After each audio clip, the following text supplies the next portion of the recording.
जय श्रीमन नारायण। ए पर जे टिप्पणी हम करे जा रहल बा रामानुजदास श्रीमान गट्टू वेणुगोपाल स्वामी जी के द्वारा दिहल गयल बा। अध्याय 13 क्षेत्र क्षेत्रज्ञ विभाग योग श्लोक 6। इच्छाद्वेषः सुखम दुःखम संघातः चेतनाधृतिः ये तत् क्षेत्रं समासेन सविकारं उदाहृतम्। ओम। गीताचार्य श्री कृष्ण परमात्मा अर्जुन समेत हमनी सभे के क्षेत्र क्षेत्रज्ञ विभाग योग सिखा रहल बानी। परमात्मा कहत बाड़न कि अर्जुन शरीर में आवे वाला बदलाव के बारे में बात सुनी, जौना के क्षेत्र कहल जाला। जब भी ई क्षेत्र आत्मा से जुड़ जाला ता ई क्षेत्र में इच्छा पैदा हो जाला। जब वो इच्छा पूरा हो जाला ता सुख होला, अगर वो इच्छा पूरा ना होके ता दुख हो जाला। इच्छा में बाधा डाले वाले के प्रति घृणा पैदा हो जाला। ई सब बदलाव ई क्षेत्र में होला। एकरा अलावा ई क्षेत्र हम जीव के पुण्य और पाप कर्म यानी सुख दुख के फल के अनुभव करे खातिर दिहले बानी। ई क्षेत्र बनावेला। ई तरह से श्री कृष्ण परमात्मा क्षेत्र आ शरीर के निर्माण, प्रकृति और लाभ के संक्षेप में बतावत बाड़न। हमनी के ई समझे के चाही कि चूंकि हमनी के जौन शरीर मिलल बा ऊ श्रीमन नारायण के ओर से दिहल गहल बा, ऐसे ही हमनी के ई शरीर के श्रीमन नारायण खातिर इस्तेमाल करे के चाही और एकरा के श्रीमन नारायण के प्राप्ति आपन जीवन के लक्ष्य बनावे के चाहिए। श्री कृष्ण परमात्मा और श्रीमन नारायण के समर्पण करत आपन जीवन सार्थक बनावे के कोशिश करत घड़ी हमनी के श्री कृष्ण परमात्मा के वचन के श्लोक के रूप में दोहरावे के कोशिश करी जा।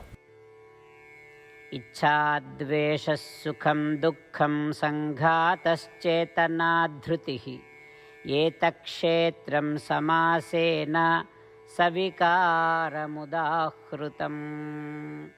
श्रीमद् भगवत गीता का पूरा सार श्री कृष्ण परमात्मा ने अध्याय 18वें के श्लोक 65 से 70 में 8 काम करे खातिर दिले बाड़े। श्री कृष्ण कहले, हम ओ लोगन से प्रेम करनी जो लोग इन 8 बातन के मान तारे। हम ओ भक्तन के हर तरह से रक्षा करब। श्री कृष्ण परमात्मा के द्वारा बोलल गईल संपूर्ण भगवत गीता सुनला के बाद अर्जुन कहले, करिष्ये वचनम त्वा, जेके मतलब बा कृष्ण मैं उही करब जौन आप कही। यही कारण बा श्री कृष्ण अर्जुन के हर तरह के सफलता आ विजय प्रदान करेले। आई परमात्मा के आपन व्रत देई कि हमनी के ये 8 गौ कर्म के पालन करी जा।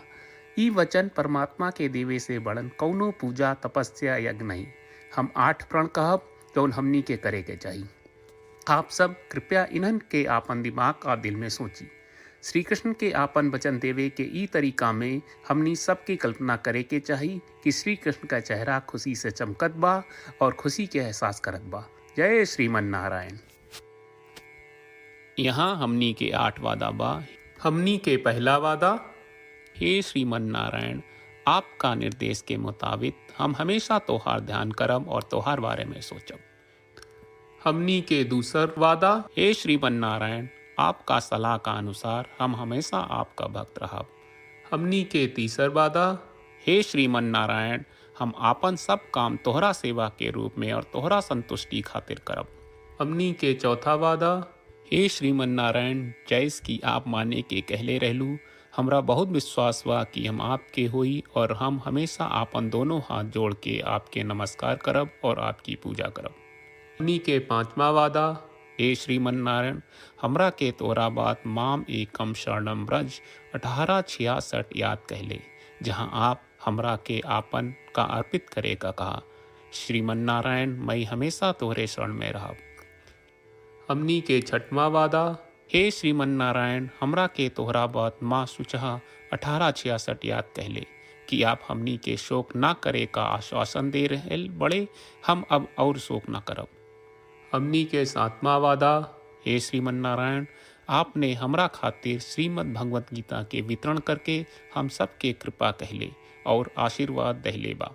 हम वादा करत बानी कि रोजाना कम से कम एक श्लोक पढ़ब या सुनब। हमनी के 8वां वादा। हे श्रीमन नारायण, आप गीता के पूरा मानवता तक ले गयलू।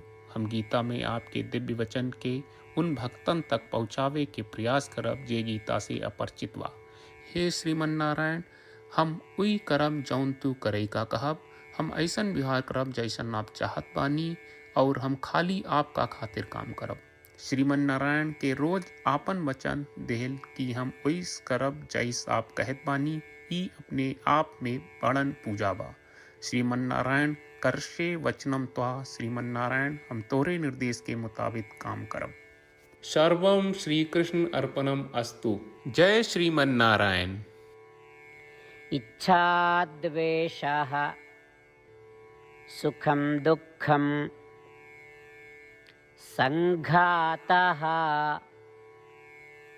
चेतनाधृतिः एतत् क्षेत्रं समासेन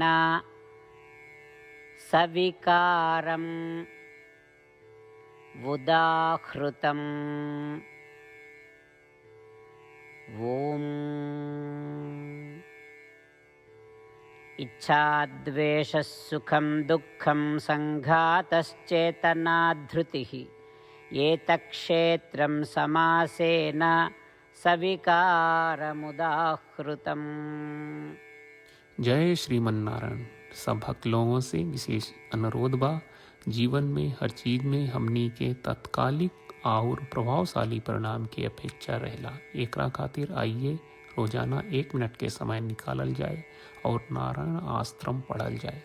नारायण आश्रम प्राप्त करे खातिर नारायण आश्रम वेबसाइट पर जाई, जो www.narayanashram.org है, और पंजीकरण में आपन नाम और ईमेल दर्ज करी। आपके द्वारा प्रदान कईल गई ईमेल पर आपका एक नारायण आश्रम PDF प्राप्त हुई। PDF में एक रामायण श्लोक, एक गीता श्लोक और एक विष्णु नामम बा। ये तीनों के मिल के नारायण आश्रम कहल जाला। हर व्यक्ति के ये श्लोक के अलग अलग संयोजन मिलेला।